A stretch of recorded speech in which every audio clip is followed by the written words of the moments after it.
원래 한 주 첫째, 매달 첫째 주에 말씀을 증거해야 되는데 우리 평신도들이 그거 증언에 돼 있어서 제가 한 주 미뤄지게 됐습니다. 어쨌든 간에 오늘은 소아시아 지방에 있었던 7교회 가운데에 첫 번째 교회는 에베소 교회였었고 오늘은 서문학교회에 대해서 우리가 말씀을 함께 나누려고 합니다. 그런데 이 소아시아 지방에 있었던 이 7교회를 역사적으로 보면은 1세기 당시에 소아시아 지방에 있었던 7교회를 가리키는 말씀이 되고, 그리고 영적으로 이제 볼 때에는 이 7교회에만 해당되는 것이 아니라 바로 어떤 의미가 있는 거니 성령, 마가다라 성령의 성령이 충만하게 임해서 초대 예루살렘 교회가 세워지게 됩니다. 그 다음에 우리 주님께서 말씀하시기를 내가 때가 되면 다시 이 지상에 올 것이다.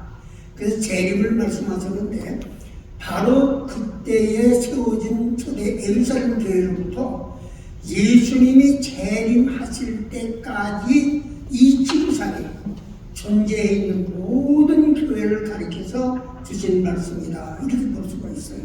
그렇기 때문에 바로 이 말씀은 소아시아 지방에 있었던 1세기에 존재했던 7교회만 해당되는 그 말씀이 아니라 바로 우리 교회에 해당되는 말씀이고, 그리고 바로 교회라고 하는 것을 우리는 어떤 건물을 가리켜서 교회라고 하지 않습니다.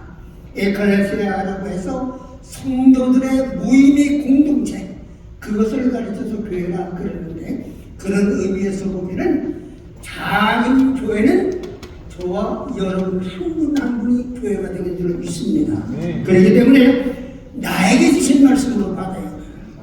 오늘부터 우리가 공부하는 이 말씀은 소아시아 지방에 있었던 서문학교의 성도들에게만 주신 말씀이 아니라 바로 이 순간 이 시간에 누구에게 주신 말씀이에요? 나에게 주신 말씀. 나에게 주신 말씀뿐만 아니라 내가 몸담고 신앙생활을 하는 이 중앙교회에 주신 말씀이다. 이것을 알아야 돼요. 우리가 한 절 한 절 말씀을 우리가 해석해 가면서 바로 여기에서 내 모습을 발견할 수가 있어야 돼요. 그래서 우리 교회에서 신앙생활을 내가 이 잘못된 신앙은 버려야 되겠구나. 이 아주 사람들이 본받을 만한 신앙은 내가 견고하게 세워야 되겠구나. 뿐만 아니라 내가 몸담아 신앙생활하는 우리 교회의 형태와 양상, 이러한 것은 버려야 되겠고, 이러한 것은 우리가 장려하기 위해서 기도해야 되겠구나. 이것을 발견할 수 있는 복된 시간이 되시기를 바랍니다. 우리가 첫 번째로 수신자에 대해서 생각을 해보려고 해요. 본문 8절 상반절의 말씀을 함께 읽겠습니다. 다 같이 읽으세요. 서문학교회 사자에게 편지하라. 이 말씀은 바로 서문학교회 성도들이 이 말씀을 받는다, 이렇게 기록되어 있어요. 그리고 바로 아까도 말씀을 드리지만 오늘날 우리 교회와 나에게 주신 말씀으로 받아야 된다, 그런 말씀입니다. 먼저 서문화에 대한 역사적인 배경을 한번 살펴보려고 합니다.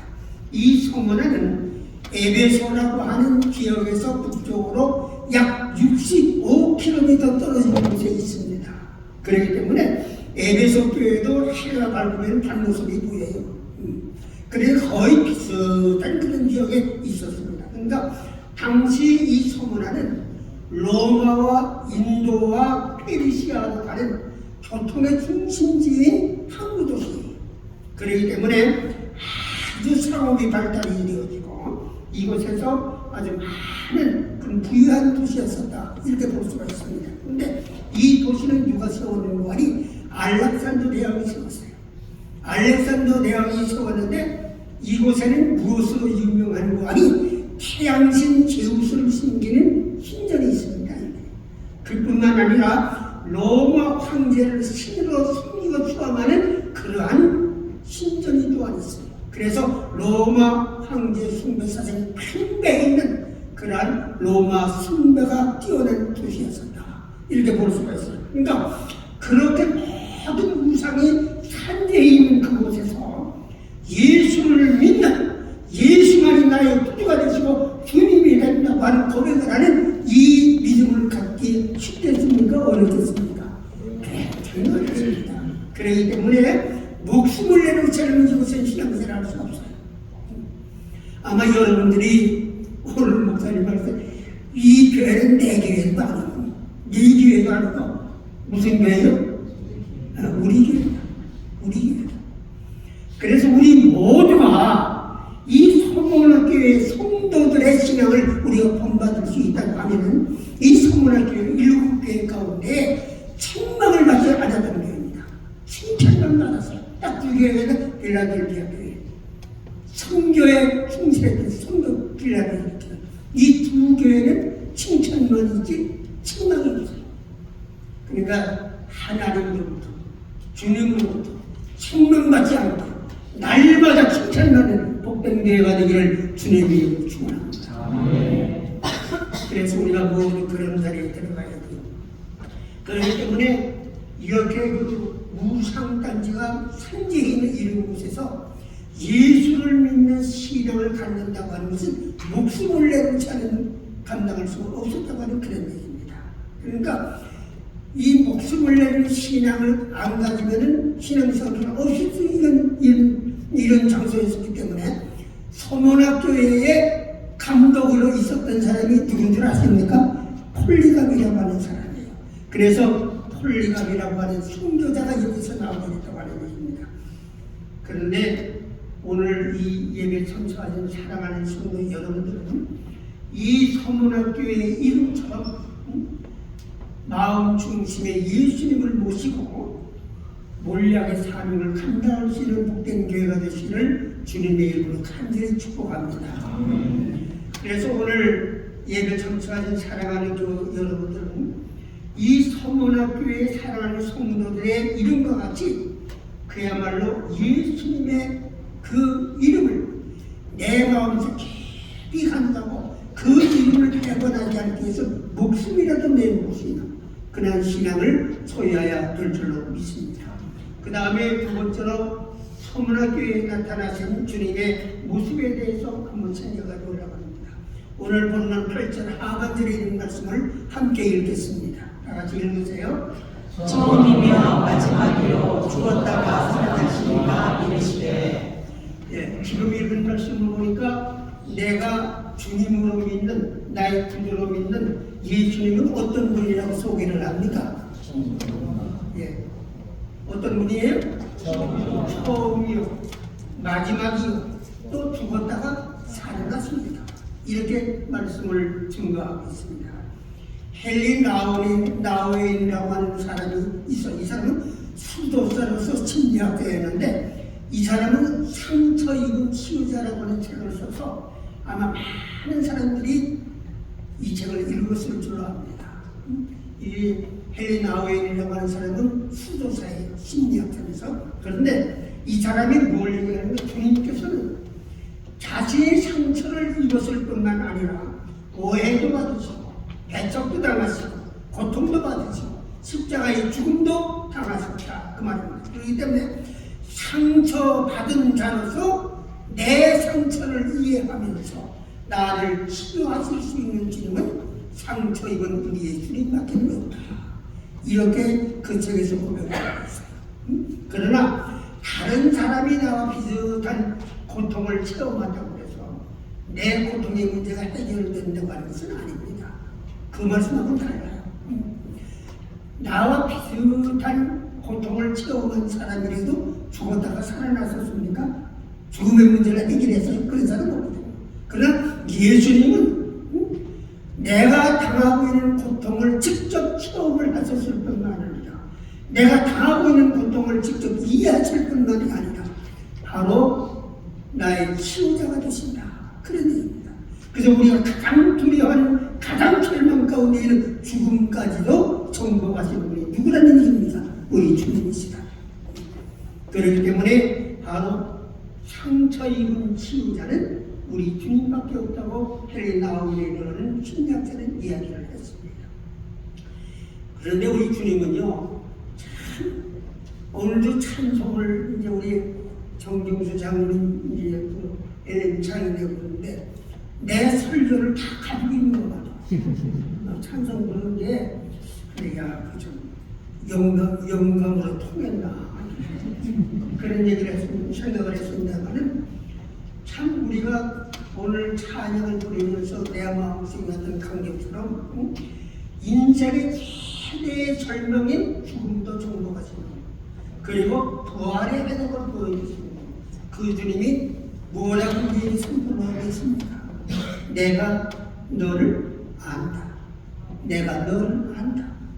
뭐 그러면 다 되는 거 아니에요? 응? 내가 너를 안다. 그 얘기예요. 우리 주님이 내가 네 고통을 안다. 네가 당하고 있는 어려움을 알고 있다. 이렇게 말씀하시면 해결 다 되는 거 아닙니까? 안 그래요? 또 세상이 해결되는 거예요. 그렇기 때문에 선문화 교회의 성도들이 승리할 수 있었던 것은 주님께서 선문화 교회의 성도들이 당하고 있는 고난의 증인이 되셨기 때문인 것입니다. 만약에 여러분들이 이러한 선문화 교회의 성도들과 같은 믿음을 소유했다면 내가 지금 당하고 있는 이 고난, 내가 당하고 있는 이 삶의 고통, 내가 하고 있는 비즈니스에게 당하고 있는 여러 가지 어려움, 이런 것들을 누가 알고 있다는 얘기입니까? 누가 알아요? 우리 주님이 아신다고 해요. 직접 말씀하세요. 내가 안다. 내가 안다. 그러면 해결되는 거 아니에요? 그런데도 내 걱정 때문에 내 신에 가라앉게 된다 그 말이에요. 내가 당하는 어려움을 주님이 알아서 끝나는 거 아닙니까? 알아서 우리 주님 해결해 주실 거 아니에요? 그 주님만 붙들면 되는 거 아닙니까? 그렇기 때문에 주님께서 나를 바라보고 아신다 하는 것을 서문학교의 성도들 모두가 하나같이 알고 있었기 때문에 그들이 당하는 고난 정도는, 고통 정도는 아무지도 않았다고 하는 그런 얘기입니다. 우리는 가슴 찢어지는 듯한 고통을 당할 때 아무도 나를 모릅니다. 아무도 나를 이해하는 사람이 없어요. 그렇게 말합니까? 안 합니까? 그렇게 말합니다. 막 가슴이 막 저리고 오고 말이죠. 어떻게 해볼 수 없는 그런 큰 상황에 들어가면 뭐라 합니까? 나를 이해하는 사람은 없어요. 내 이 고통을 아는 사람은 없어요. 이렇게 얘기한다 그 말이에요. 그러나 오늘 본문 말씀이 보니까 누가 아네요? 나의 주님이 아십니다. 믿으십니까? 네. 이거 믿고 가시면 돼요. 다른 거 다 믿어도 돼. 내가 삶의 현장에서 당하는 고통을 주님이 아십니다. 내가 삶의 고통에서 죽음이 오는 그 상황 속에서 나를 붙들고 계시는 그 주님을 나는 안다.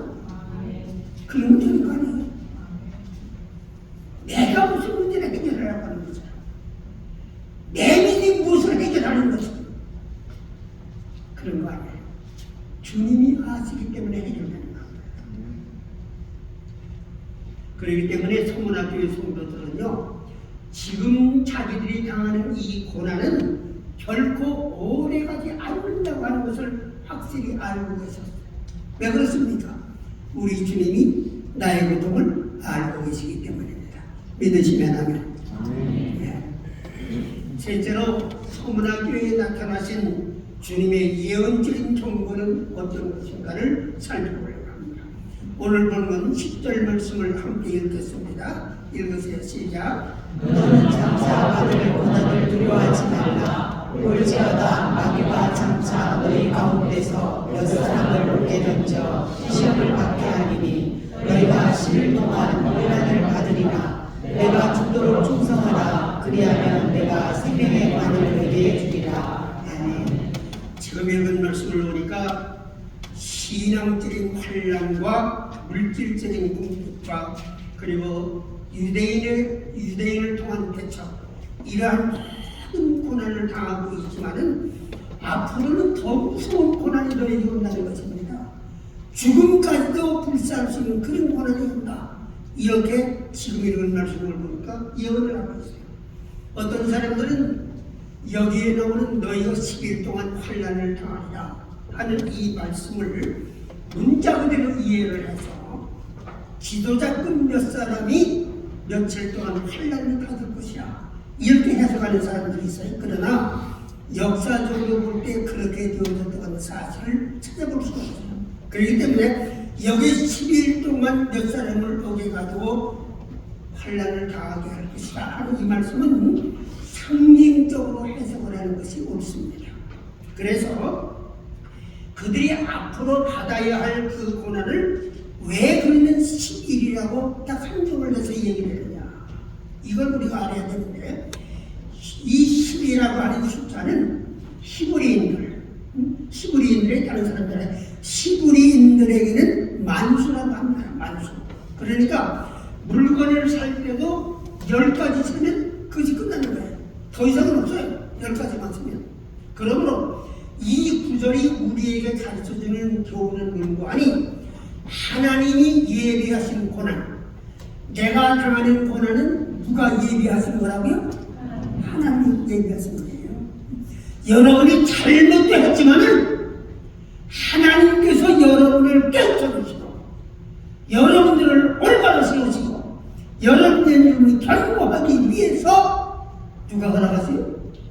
하나님이 허락하십니다. 그렇기 때문에 하나님이 허락하신 그 고난을 끝까지 그들이 다 받는다고 하는 의미도 되고, 그 고난은 10가지밖에 가지 않는다. 그러니까 곧 끝난다는 거예요. 곧 끝난다. 그 다음에는 더 없다는 겁니다. 다시 말해서 너희들이 받는 고통을 상당 기간 동안 받지만은 결국 그 고통은 끝난다는 겁니까? 영원하다는 겁니까? 끝난다는 거예요. 끝난다는 거. 그것은 뭐니? 끝나야 할 고통이라고 하는 겁니다. 무한적으로 고통을 받는다는 게 아니에요. 우리가 당하는 여러 가지 유형의 고통 때문에 괴롭고 아픈 것은 사실이지만은 그것은 영원히 계속되는 것은 아닙니다. 고통은 반드시 끝이 나게 돼 있어요. 고난에 서시는 베드로전서를 볼 것 같으면 사도 베드로가 계속 강조하고 있는 말씀이 있는데, 특별히 이러한 면을 강조하는 구절을 한번 찾아보십니다. 베드로전서 1장 6절의 말씀을 함께 읽겠습니다. 다 같이 읽으세요. 시작. 그러므로 너희가 이제 여러 가지 시험으로 말미암아 잠깐 의심하게 되지 않을 수 없으나 오히려 크게 기뻐하는도다. 아멘. 계속해서 베드로전서 5장 10절의 말씀을 함께 읽겠습니다. 모든 은혜의 하나님 곧 그리스도 안에서 너희를 부르사 자기의 영원한 영광에 들어가게 하시니가 잠깐 고난을 당한 너희를 친히 온전하게 하시며 굳건하게 하시며 강하게 하시며 혀를 공부하게 하시라. 지금 읽은 말씀을 보니까 사도 베드로가 잠깐이라고 하는 단어를 계속 강조를 합니다. 밤이 너무나 길게 되면 우리가 생각할 때, 야, 새벽이 오지 않을 것 같다, 그런 느낌을 받을 때가 있습니까? 없습니까? 있어요. 밤이 너무 길면. 지금 너희들이 당하는 고난이 그렇게 느껴진다고 할지라도 그것은 잠깐일 뿐이라고 사도 베드로는, 이 베드로서가 뭡니까? 고난의 수준이에요. 그 너희들이 당하는 고난은 어떻다는 건 잠깐이라는 얘기입니다. 잠깐이라. 그래야 고통은 곧 끝난다고 하는 그런 얘기입니다. 고통이 영원하지 않다는 사실을 우리가 확실히 믿을 수만 있다고 하면은 나에게 다가오는 그 고통을 우리가 맞이하지 않을 수 없다는 겁니다. 그렇잖아요. 부딪히지 못할 고난이 없어요. 이 사실을 우리가 아는 거예요. 반드시 이 나에게 오는 고통은 반드시 끝난다. 이 사실을 믿으면 우리가 믿음을 배반할까요? 안 합니다. 언제는 끝납니다. 근데 이걸 알지 못했기 때문에요. 밤이 너무나 길면 새벽이 오지 않는 것처럼 느껴지는 것처럼 우리가 당하는 것에도 끝이 없이 이어지는 것 같지만은 반드시 그 끝은 온다. 이 사실을 믿으면 우리가 맞이하지 고통은 없다. 믿으시면 아멘. 아멘. 이걸 우리가 믿지 못하기 때문에, 이것을 깨닫지 못하기 때문에 조금만 어려움이 와도 비틀비틀거려요. 조금만 고통이 와도 비틀비틀거리는 거예요. 우리 죽음을 끌어가는 것 같은 그 고통이 임할지라도 이 고통은 반드시 끝난다. 이 사실을 확실히 믿으면 어떤 고통이 와도 어떤 고난이 임해도 끝나지 않습니다. 그걸 모르기 때문에 우리 흔들리는 거예요. 고통이 영원하지 아니라 반드시 끝난다고 하는 사실을 내가 믿는다고 하면은 우리가 부딪히지 못할 고통은 이 세상에 존재하지 않는다. 넷째로 주님은 소문화 교회를 향해서 고난 후에 예비된 상급이 어떤 것인가를 우리에게 교훈해 주는데 한번 살펴보십시다. 고난을 잘 극복하게 되면, 고통을 잘 극복하고 승리하게 되면 어떤 상급이 우리에게 주어지는가? 본문을 보면 고난 후의 상급을 두 가지 측면에서 언급을 하고 있습니다. 하나는 소극적인 면에서의 상급으로 지옥의 형벌을 받지 않는다, 이렇게 말씀을 합니다. 본문 11절 말씀을 함께 읽으십시다. 이 있는 자는 성령이 교회들에게 하시는 말씀을 들을지어다. 이 있는 자는 둘째 사람의 일을 받지 아니하리라. 아멘. 설교 중인데 죄송한데요, 제가 제일 참지 못하는 게 더위예요. 옷 좀 벗어도 되겠습니까? 네. 허락하시면 좀 먹겠어요. 아니, 얼마나 더운지 견딜 수가 없어요. 이게 아주 여러분의 굉장히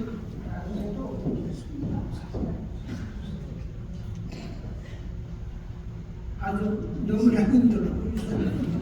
여름에는 그래서 제가 저 뒤에 앉아서 선풍기를 이렇게 틀어놓고 앉아있어요. 아주 힘들어합니다. 그래서 이제 다음 시간에 어떻게 기사를 하는 생각을 하는데, 어쨌든 간에 우리가 일상적으로 경험하는 그런 죽음은 첫 번째 죽음이라고 보세요. 여러분들이 목숨이 딱 끊어지면 죽는다고 하잖아요. 그게 첫 번째 죽음이에요. 그것은 바로 어떤 죽음입니까? 영적으로 하나님과 디스커넥트 되는 거예요. 디스커넥트 돼. 하나님과 나하고 끝나는 거예요. 딱 끝나.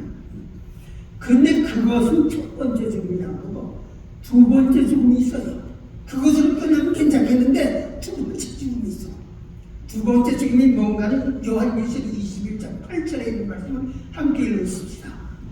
다 같이 시작. 그러나 두려워하는 자들과 믿지 아니하는 자들과 흉악한 자들과 살인자들과 음행하는 자들과 점술자들과 우상 숭배자들과 거짓말하는 모든 자들은 불과 유황으로 타는 옷에 던져지리니 이것이 둘째 사망이라.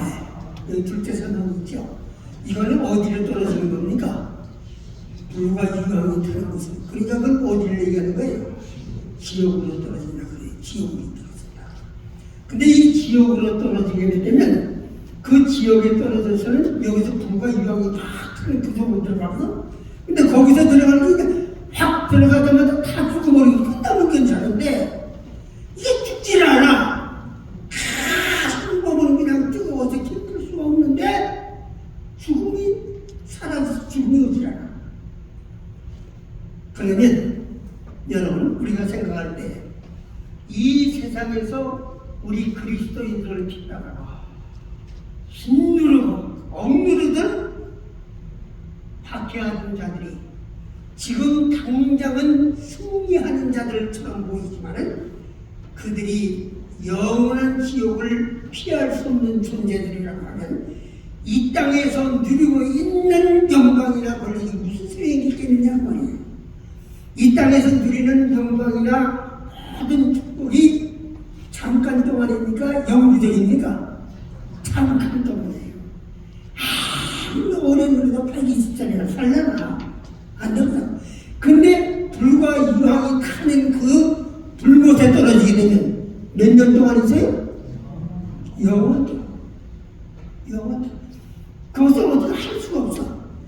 나사로가 죽어서 아브라함 품에 가고, 부자는 죽어서 그 물속에 들어가는데 얼마나 뜨거운지 아브라함한테 그 손가락에 좀 찍어서 내 혀를 좀 시원하게 해달라. 근데 뭐라고 해요? 거기에 큰 구멍이 있어서 오고 갈 수가 없느니라. 볼 수는 있어도 오고 갈 수는 없느니라. 이런 곳에 떨어져요.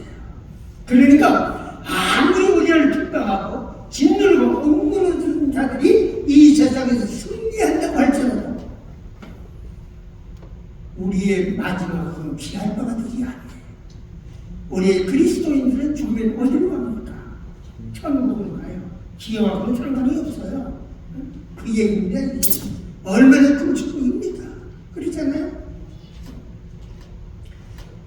그렇기 때문에 우리는 이 세상에서 삶을 끝날 때에 지옥을 두려워할 필요가 없는 존재들입니다.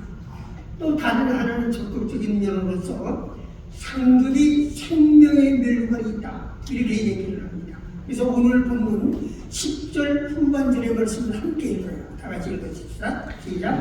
내가 적극을 충성하라. 그리하면 내가 생명의 관을 내게 주리라. 아멘. 여기에 나오는 생명의 관이라고 하는 이 단어는 우리가 이 개혁개정으로 지금 읽었는데 개혁성경을 보면 그 생명의 관이라고 되어 있지 않고 뭐라고 되어 있습니까? 생명의 멸류관이라 이렇게 되어 있어요. 근데 이 생명의 멸류관이라고 하는 이 멸류관이라는 단어는 헬라어로 보면 두 가지가 나옵니다. 하나는 디아데마.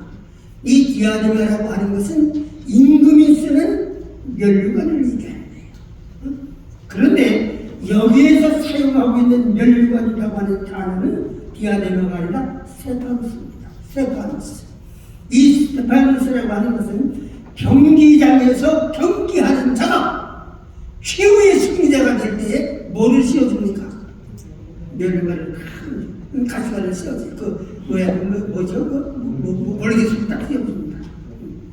그걸 얘기하는 거예요. 그래서 여기서 얘기하는 건 스테파노스지 디아데마가 아니다 하는 것을 우리가 먼저 알아야 되고요. 이 서문화 기록에는 경기장에서 상당히 많았다고 해요. 경기장에. 그래서 이 서문화 이제 그 시민들은 그 경기장에서 매 경기 때마다 최후의 승자에게 씌워진 뭐를 봅니까? 이 관을 봅니다.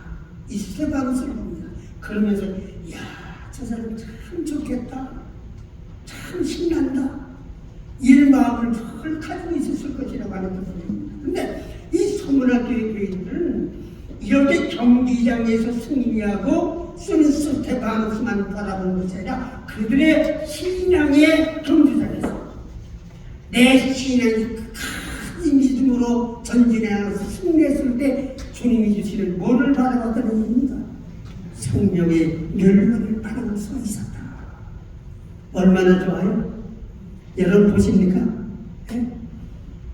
내가 이 신앙의 경주장에서 이 세상에서 살아가는 신앙의 경주장에서 신앙의 경주를 다 마치고 난 다음에 내가 이 세상을 다 떠날 때에 주님이 다 주셔나오셔서 너 많이 수고했구나 그러면서 영접해 주실 때에 우리에게 뭘 줘요?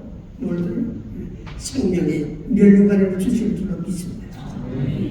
이거 생각하면 결국 고통과 이 세상에 당하는 그 생각할 필요 없어요. 그렇잖아요? 잠깐 받는 그 고통을 통해서 영원토록 우리가 주님과 더불어 동고동 나갈 수 있는 그것을 우리는 들어간다 그 말이에요. 우리가 참 신앙생활하면서 이것 하나만 가져도 이거 하나만 우리가 알 수 있어도 어떤 고난과 고통을 극복하지 못할 것이 없다는 얘기입니다. 우리는 서문학교의 교인들처럼 이 경기장에서 승리자에게 씌워지는 스테파노스를 바라보는 것처럼 우리의 인생의 싸움에서 인생의 신앙의 싸움에서도 또 하나의 경기장을 볼 수가 있어야 됩니다. 그래서 인생의 싸움에서 신앙을 가지고 마지막 승리하는 사람들이 주님 앞에 갔을 때 씌워지는 생명의 멸류관 그것을 그들은 바라볼 수가 있었기 때문에 어떤 고난이 임해도 극복하고 승리할 수가 있었다. 믿으시면 아멘 하십니다. 그 영광에 대한 비전이 천문학교인들에게는 이 땅에서 받는 어떤 고난도 이겨낼 수 있는 힘을 주었다고 하는 말씀입니다. 그들은 자신의 믿음을 통해서 아마 죽을지도 모릅니다. 그렇기 때문에 오늘 본문의 말씀은 죽도록 충성하라 이렇게 말하는 거예요. 그런데 우리가 대부분 한번 물어보시다. 여기서 죽도록 충성하라 그랬는데 죽도록이라는 말이 무슨 말이에요? 누가 한번 얘기해보세요. 괜찮아요. 응? 내가 지금까지 신앙생활에서 죽도록 충성하시면 되는 걸 그래. 이건 무지하게 많이 들었잖아요. 응? 죽도록 충성하라. 성경에 올라오는 줄이라. 그리고 죽도록이라는 말이 무슨 말인데 어떻게 하는 거지? 우리가 생각할 때는 죽기까지 죽도록 그런 뜻으로 생각하는 죽을 정도로 충성하라 그런 걸 생각을 하는데 그런 뜻 아닙니다. 죽도록 그런 여기서 죽도록이라고 하는 것은 죽을 정도로 충성하라고 하는 의미가 아니라 여기서 말하는 죽도록이라고 하는 것은 죽음에 이르기까지 죽는 그 순간에도 그런 뜻이에요. 다르죠? 지금 주님을 향해서 내가 갖고 있는 그 태도를 일관성 있게 견지하라는 말이에요. 어떤 비평이 와도 어떤 고난인데 삼중에 닥쳐도 내가 지금까지 견지하고 있었던 주님을 향한 믿음을 어디 하라는 입니까? 흔들리지 마라. 계속 견지하고 있어라. 그래서 충성을 다하다가 죽음에 이르기까지 그 충성을 끝내지 마라. 그런 얘기예요. 이해가 되세요? 중요한 말씀입니다. 죽을 정도로 가기에요. 죽음에 이르기까지. 마지막 죽음에 이를 때에 주님을 향한 주님에 대한 성실과 충성을 가지고 최후의 승리자가 되라. 그런 말씀입니다. 이 믿음 때문에 이 신앙 고백 때문에 많은 사람들이 앞으로 죽음을 당할 것입니다. 그러나 그러한 믿음 때문에 죽은 사람들에게 그 죽음은 승리자의 배성문에 불과하는 것임을 그들은 알았다고 하는 것입니다. 이 말씀이 뭐냐면 사랑하는 우리가 죽음 전부터 다 이르게 되잖아요. 그러면 우리 주님께서 어디서 튀어나오셨는지 몰라. 튀어나오셔가지고 감격해 하시는 우리를 품에 안으시고 인정하시는 그러한 승리자의 죽음을 상상해보라 그런 얘기입니다. 죽도록 충성하라. 내가 생명의 멸관을 너에게 주리라. 그런데 본문 10절의 말씀은 적중을 했어요. 이 말씀은 크게 임했습니다. 요한계시록이 몇 년도에 씌워졌습니까? AD 90년경에 씌워졌습니다. 그런데 그로부터 60년이 지난 AD 156년에 이릅니다. 아마 2월 22일이 될 때인데 아마 이 성문학교의 감독이 누가 있었더니 폴리갑이라고 하는 사람이 있었어요. 이 사람이 신앙을 포기하지 말고 계속적으로 최후까지 믿음을 지키라 이렇게 서문학교의 성도를 향해서 외쳤을 때에 서문화의 총독이 굶주린 명자들 앞에 1086세가 된 이 폴리갑을 향해서 이렇게 말합니다. 우리는 당신의 연차와 당신의 고귀한 인격을 존경합니다. 나는 당신을 죽이고 싶지 않소. 그러니 가이사가 주님이요 나사렛 예수가 주님이 아니라고 하는 이 고백 한마디만 하시오. 그럼 당신을 풀어주겠어요. 그렇게 얘기하니까요. 이때 86세가 된 폴리갑이 하늘을 한번 쳐다보고 총독을 바라보고 그리고 마을 사람들을 바라보면서 이렇게 대답을 했답니다. 내가 86년의 세월을 살아오는 동안에 내 사랑하는 주님은 나에게 한 번도 해롭게 한 일이 없어. 그런데 내가 어찌 이 나이에 나를 구원하신 나의 왕을 불명부에스럽게 만들 수가 있겠어. 그래 나를 죽이시오. 그런데 폴리갑은요 굶주린 야수에게 던져지는 것이 아니라 불붙는 청작동 위에서 화염이 처함했어요. 그랬을 때 이 화이 불길이 폴리갑 몸에 팍 붙으니까 폴리감이 이렇게 부르짖었다고 합니다. 오 나의 사랑하는 주님이시여, 저에게 주님의 이 고통의 고난에 동참하는 은혜를 주시니 주님을 찬양하고 또 찬양합니다. 그분의 죽음은 헛된 것이었을까요? 아닙니다. 불행하게도 소아시아의 7교회가 존재했던 그 지역은 우리 김동욱 목사님 잠깐만 그런 얘기를 하는 것 같아요. 이 7교회가 존재했던 이 튀르키아의 지방의 모든 것은 1세기에 있던 그 그리스도 지역이 있어요. 근데 지금은 무슨 지역으로 바뀌었으면 회교권으로 바뀌었어요. 무슬림을 상대방에서 7교회가 있던 그 자리는 전부 다 빈터입니다. 아, 여기가 에베소 때가 세워졌던 데야, 기억이야. 이렇게 형체가 좀 남아있어요. 그런데 이 7교회 가운데에 그 지역은 지금 선대 해교에서 한 나라도 한 교회는 지금 존재하지는 않습니다. 그렇다고 하면 어떻게 이 폴리감의 그 순전은 헛되게 들어갔습니까? 제가 잘 아는 목사님의 간증을 제가 한번 들었어요. 제가 잘 아는 목사님인데 이 목사님이 소아시아에 갔다가 7교회를 방문하고 제일 마지막에 소문을 보고 있었다고 합니다. 그래서 소문에 와가지고 폴리감 기념교회를 딱 들렸다고 해요. 근데 해질녘인데 그것을 도착해서 교회 문을 열으니까 은은한 촛불이 켜져 있는데 기도하고 있는 모습이 몇 사람이 웅성웅성하고 틀리더라는 겁니다.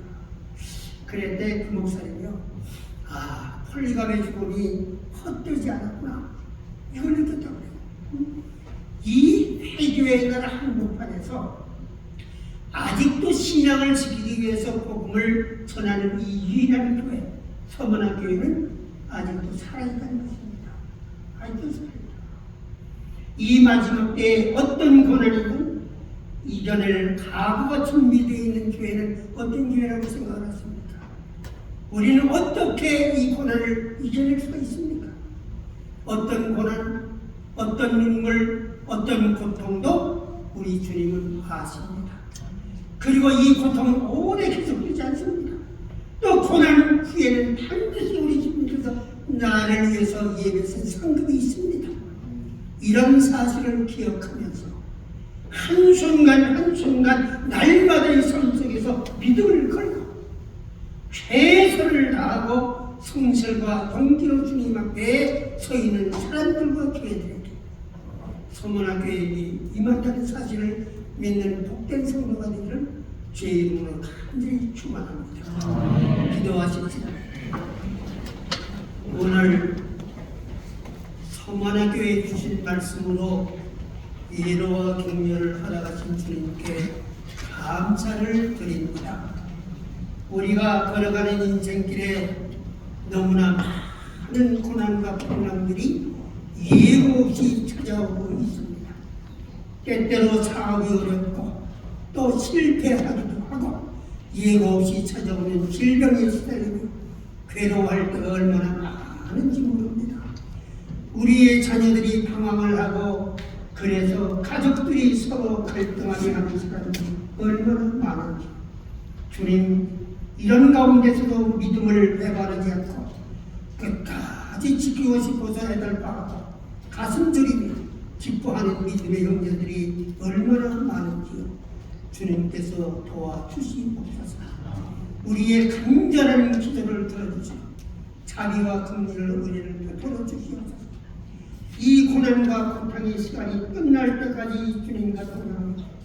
죽음 앞에서도 이 신앙을 지켰던 서문화 교회 성도들처럼 비록 지금은 고난의 터를 한가운데 있을지라도 지치거나 낙심하지 말게 하여 주옵소서. 사도 바울의 말씀처럼 천지의 고난이 장차받을 영광을 비하면 좋게 비할 바가 되지 못하리라고 하더라도 잊지 말게 하여 주시옵소서. 주님이 성도들을 끝까지 붙들어 주시고 축복해 주시옵소서. 우리의 마지막 소망이 되시는 예수 그리스도의 이름으로 간절히 기도하옵나이다. 아멘. 찬송가 336장을 함께 부르고 축도로 예배를 같이